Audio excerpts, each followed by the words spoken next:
Thyroid hormone transportation. It is important to be able to transport T4 and T3. The reason is because these are hydrophobic hormones. They would come out of solution if it was only them in the blood. Therefore, you bind them to thyroid binding globulin or transthyretin or albumin. They help carry them around in the blood. You have a little less than 1% in its free non-bound form. This is also handy because it provides a longer lasting thyroid hormone. So what happens here is you can have T3 or T4 around for somewhere between 1 day and 1 week. It increases its half-life. It also allows for more of a larger storage pool of T3 and T4 because it will be in a bound state for a longer period of time. T3 and T4 will get delivered to peripheral tissues. It is important to think about how they get into those cells. They will be able to cross the plasma membrane because they are lipophilic in nature.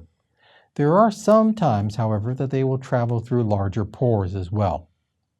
T4 will be converted to T3. This peripheral conversion is done by a specific enzyme, 5' 3' monodeiodinase.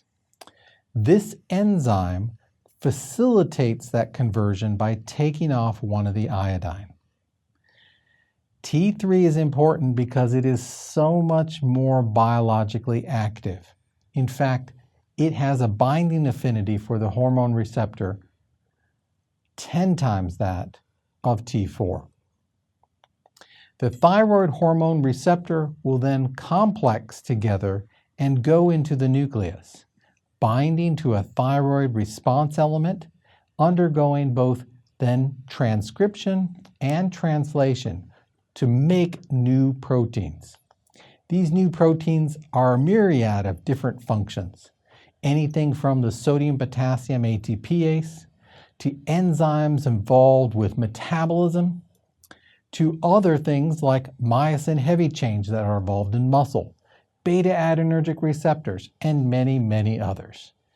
This upregulation of all of these processes you can think about are driving the responses that we see with thyroid hormone physiological function.